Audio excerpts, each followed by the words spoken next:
नमस्कार साथियों। नमस्कार साथियों, अभी राहुल गांधी जी आपको संबोधित करेंगे।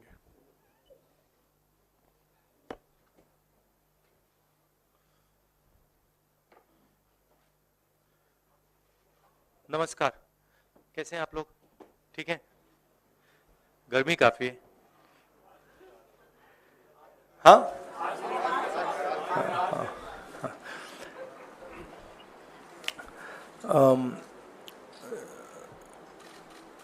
भारत छोड़ो न्याय यात्रा में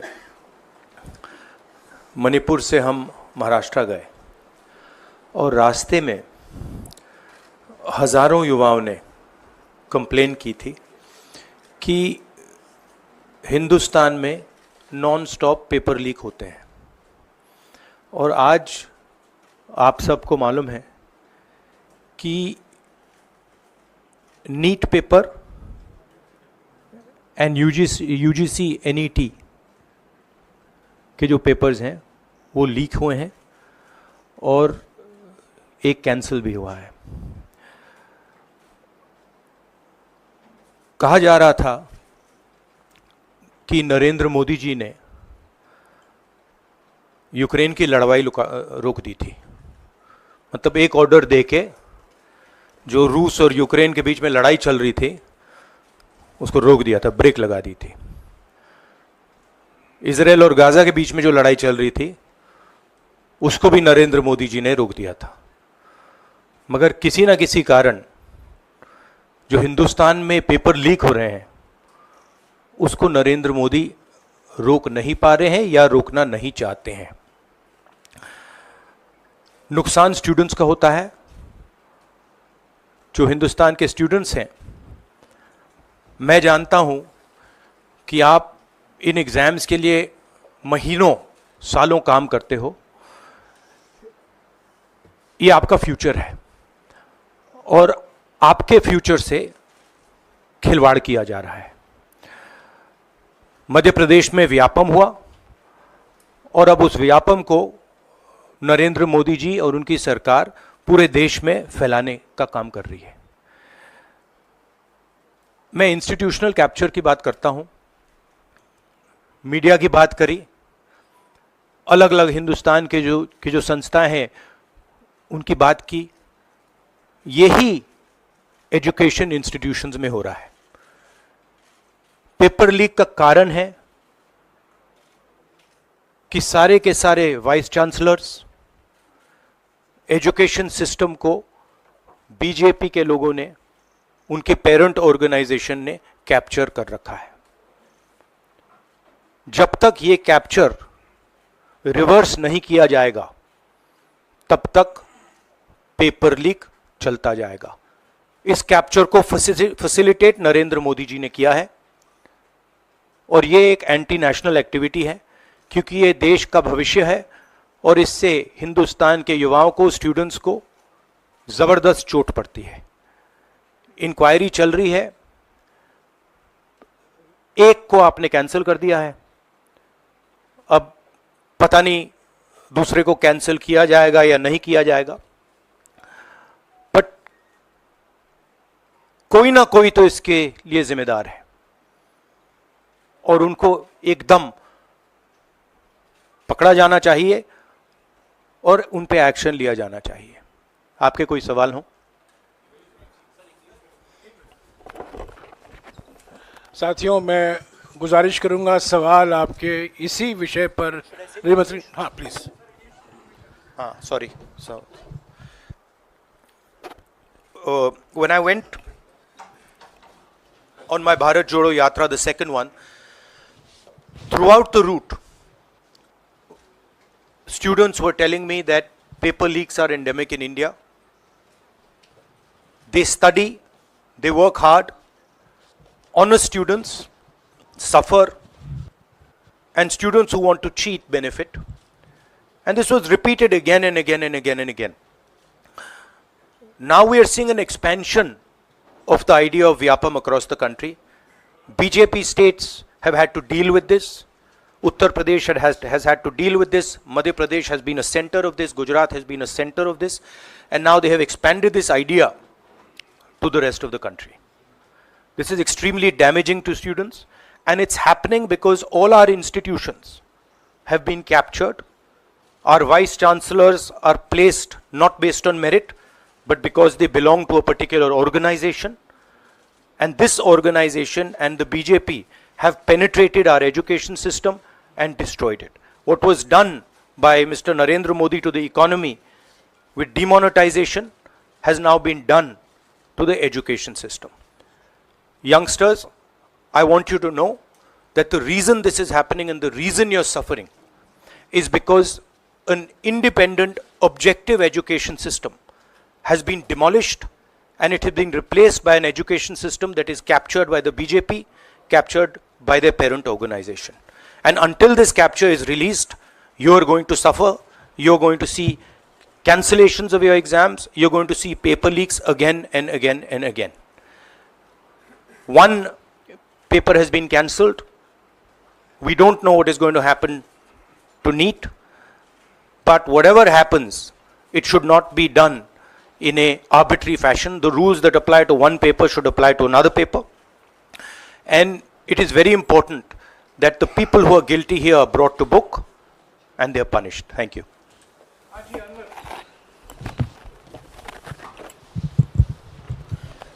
सर, सोमवार से संसद का सत्र शुरू हो रहा है, तो क्या आप निजी तौर पर लोकसभा में इस विषय को उठाएंगे और आप यह मांग करेंगे कि प्रधानमंत्री मोदी खुद सदन में आकर जवाब दें इस विषय पर, क्योंकि ये छात्रों के भविष्य से जुड़ा विषय है?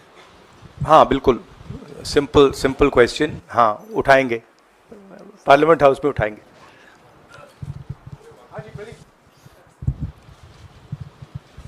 Thank you sir. Rahul ji मैं इधर हूँ. सवाल ये है कि जो एजुकेशन सिस्टम इस वक्त है और जिस तरीके से जो पेपर लीक हुए, जिसका आरोप भी आपने लगाया और जो सामने भी आया है, रद्द भी हुआ है कल परीक्षा, लेकिन सबसे बड़ा सवाल ये है कि बदलाव क्या होने चाहिए, वो बदलाव जो इससे परीक्षा लीक रुके, वो क्या आपके पास फार्मूला? हमारे मैनिफेस्टो में हमने लिखा था. देखिए, 2-3 चीज़ें हैं. सबसे पहले जो शिक्षा का सिस्टम है उसको एक संगठन ने कैप्चर कर रखा है. अपने लोगों को हर पोस्ट पे यही डालते हैं. वाइस चांसलर्स की लिस्ट निकाल लीजिए, पता लग जाएगा. तो इसको रिवर्स करना होगा. दूसरी बात, मैनिफेस्टो में हमने साफ कहा कि पेपर लीक होने के बाद कार्रवाई करना एक बात है, बहुत जरूरी है, और स्ट्रिक्ट से स्ट्रिक्ट कार्रवाई होनी चाहिए. मगर हमने यह भी कहा था कि पेपर लीक होने से पहले जो सिस्टम्स हैं, जो यूनिवर्सिटी के एग्जाम्स के रूल्स हैं, सिस्टम्स हैं, इनको फिर से असेस करना पड़ेगा, इनको स्टडी कर रीडिजाइन करना पड़ेगा. ये दोनों काम हमने अपने मैनिफेस्टो में साफ लिखे हैं, और विपक्ष दबाव डालकर ये दो काम सरकार से करवाने की कोशिश करेगा.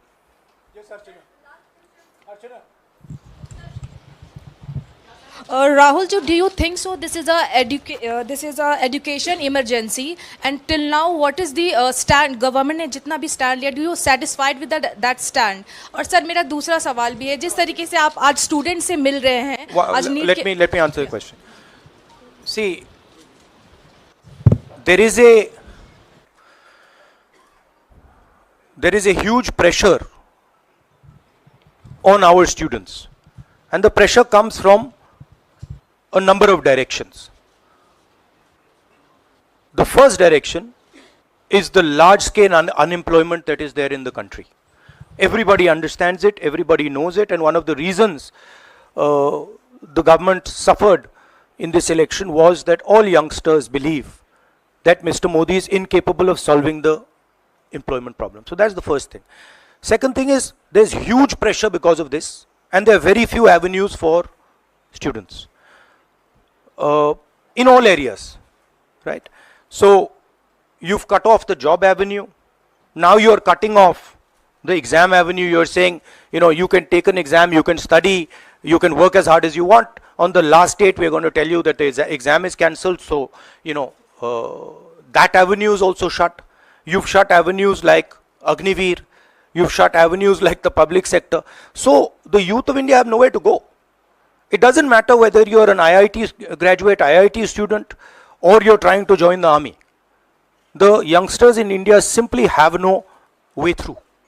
And it's not just a educational crisis. It's a crisis in pretty much every sphere that we are facing. Now, before the elections, it was very clear that there was massive control of the media, massive control of the other institutions, so people were quiet. Now people are very clear that we are sitting on a disaster and we've got a government that is crippled, cannot do the job. It's literally walking around on one leg, right? So, yes, it's a crisis. It's a profound national crisis. It's an economic crisis. It's an educational crisis. It's an institutional crisis. So, but I don't see any response. I don't even see the capability of a response, right? So, हाँ नहीं one second, Bihar का भैया हमने कहा है कि inquiry होनी चाहिए और जो भी जिन्होंने भी पेपर लीक कराया है उनके खिलाफ कार्रवाई होनी चाहिए। राहुल जी, चूंकि ये मामला नेशनल लेवल पे भी एग्जाम्स में हो रहा है, स्टेट लेवल्स में भी एग्जाम्स में कई जगह इस तरह के पेपर लीक की घटनाएं होती है और करोड़ों छात्रों का जीवन अधर में लटक जाता है। आपको लगता है कि एक सख्त कानून बनाने की जरूरत है संसद में कि इससे निपटने के लिए? कैसे होगा, क्योंकि छात्रों का जीवन नहीं, सख्त कानून आफ्टर द फैक्ट है, वो होना चाहिए। मगर अगर आप मेरिट के बेसिस पर लोगों को नहीं जॉब देंगे, अगर आप आइडियोलॉजिकल लोगों को वाइस चांसलर बनाएंगे, इनकेपेबल लोगों को वाइस चांसलर बनाएंगे, एग्जाम्स के जो स्ट्रक्चर्स हैं, एग्जाम लेने के स्ट्रक्चर्स हैं, उनमें आप आइडियोलॉजिकल लोगों को डालेंगे तो ये काम होगा। ये इसका सबसे बड़ा कारण BJP and its parent organisation ने जो कैप्चर किया है ये है। और अगर आप कल्प्रिट ढूंढना चाहते हैं तो मैं आपको बताता हूं, जिन लोगों ने हिंदुस्तान के इंस्टीट्यूशंस को डिस्ट्रॉय किया है, जो पहले ऑब्जेक्टिव हुआ करते थे, इम्पार्शल हुआ करते थे, वो आज इम्पार्शल नहीं है, ऑब्जेक्टिव नहीं है, आइडियोलॉजिकल बना दिए गए हैं और मीडियोकर लोगों को इन इंस्टीट्यूशंस में बैठा दिया गया है। इसका मेन कारण यह है, और इसका आप एपिसेंटर देखिए, पूरा देश जानता है, युवाओं आप सब जानते हो कि इसका पहले एपिसेंटर मध्य प्रदेश हुआ करता था, वहां पे 40-50 लोगों की हत्या हुई थी, ये तब शुरू हुआ था। आप जानते हो कि गुजरात में, उत्तर प्रदेश में और मध्य प्रदेश में इन चीजों का एपिसेंटर है। और आप ये भी जानते हो कि बीजेपी के लोग कहते हैं कि हमारी लेबोरेटरी मध्य प्रदेश और गुजरात है। तो लेबोरेटरी से यह काम शुरू हुआ है और अब यह काम देश में फैल रहा है और आपका इससे नुकसान हो रहा है। जब तक यह रिवर्स नहीं किया जाएगा, जब तक हिंदुस्तान के इंस्टीट्यूशंस इनके हाथों से नहीं छीने जाएंगे और इफेक्टिव, ऑनेस्ट, इम्पार्शियल लोगों के हाथ में नहीं जाएंगे, तब तक यह होता रहेगा। और मैं आपको बता रहा हूं, जब तक बीजेपी रहेगी यह बढ़ता जाएगा।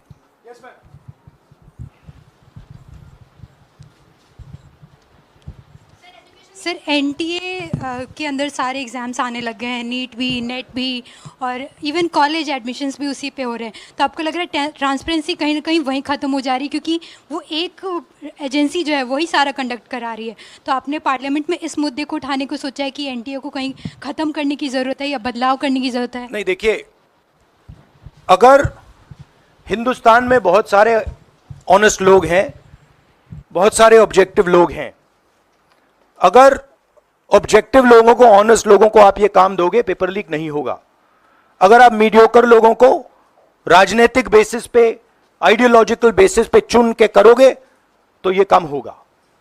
और ये मैं कह रहा हूं, दोहराता जा रहा हूं कि हर हिंदुस्तान की हर संस्था को कैप्चर कर रखा है, लीगल सिस्टम को, ब्यूरोक्रेसी को, इंटेलिजेंस एजेंसीज को, इन्वेस्टिगेटिव एजेंसीज को, एजुकेशन सिस्टम को।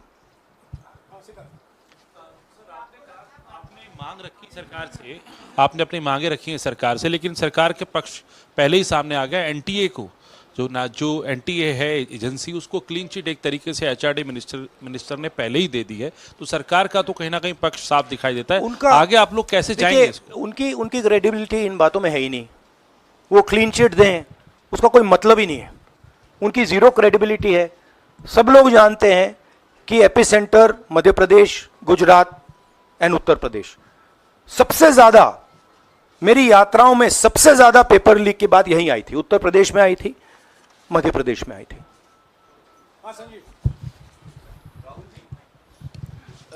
Rahul ji, NTA has conducted one test and which has been cancelled. The other is under doubt, and the court is looking into it. Would you say that the agency like NTA is incapable of conducting such examinations, because two main examinations, and I want it to be disbanded or something? No, I would say that if you let people who know how to run these things and you promote people based on merit, there are multiple ways in which you can do exams successfully.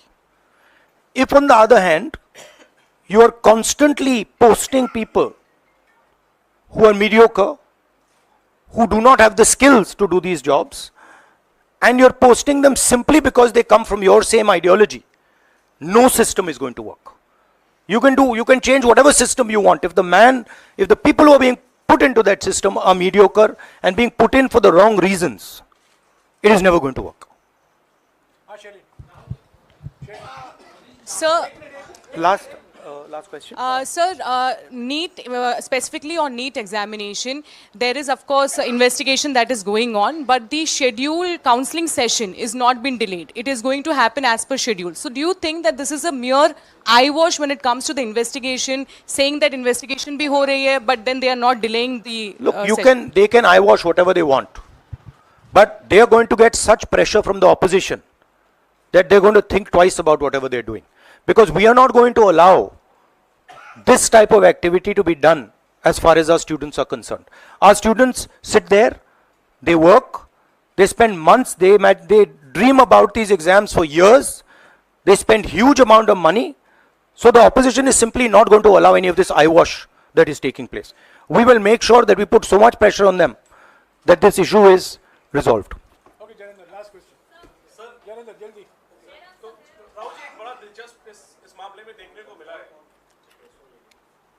तो इसी विषय पर इस मामले में एक अजीब स्थिति है कि जो आरोपी हैं पटना में, वो स्वीकार कर रहे हैं कि उनको पेपर पहले मिल गया था, यानी सीधे सीधे पेपर लीक का केस है, और सरकार की तरफ से पहले तो क्लीन चिट दे दी गई, पेपर लीक से इनकार कर दिया गया, और अब बिल्कुल रेडियो साइलेंस है।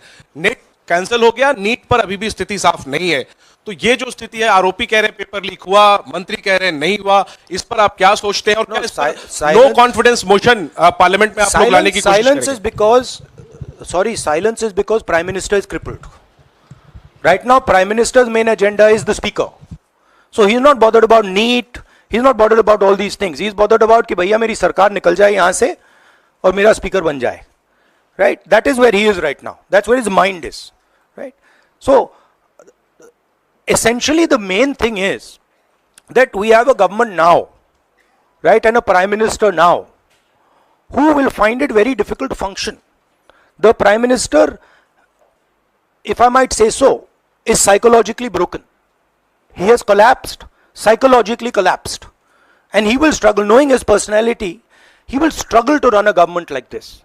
Because his entire sense of running a government, the idea of running a government, Mr. Modi's idea is to generate fear in people, to frighten people, to make people not speak. You're aware of that. Now what has happened is people are not scared of him. And you saw the other day, I think somebody in Varanasi itself threw a chappal on his car. Right? So it's very clear. The basic concept of Modi has been destroyed in this election. If we were faced with if right now you had a Vajpayee ji or a Manmohan Singh ji, they might be able to survive what they are faced with. Because there is humility, there is conciliation, there is respect. But Narendra Modi does not believe in any of these things. Narendra Modi believes my way or the highway. And now suddenly is found that earlier there were Congress people who were not scared of him. Now nobody in the country is scared of him. Right? So psychologically it's almost a fatal blow for the Prime Minister, and he's going to really struggle. And of course now we have a stronger opposition. So it's going to be interesting and quite a lot of fun. Thank you. देखिए क्या हुआ, आपने जो नरेंद्र मोदी जी की का जो concept था और वो गुजरात में शुरू हुआ था, गुजरात से वो गुजरात मॉडल फिर वो नेशनल लेवल पे लाए। कॉन्सेप्ट क्या था?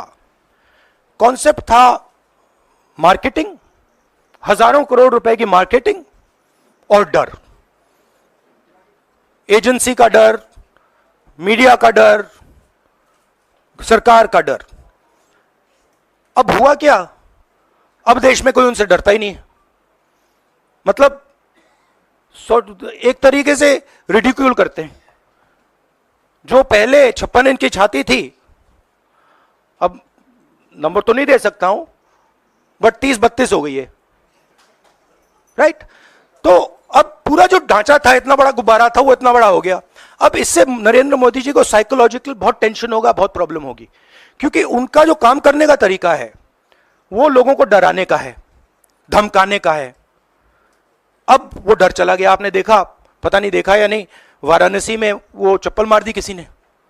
अब आप इमेजिन कीजिए, चुनाव से पहले अगर कोई मानना भी चाहता था डरता, तो वो जो डर था वो गायब हो गया, खत्म हो गया।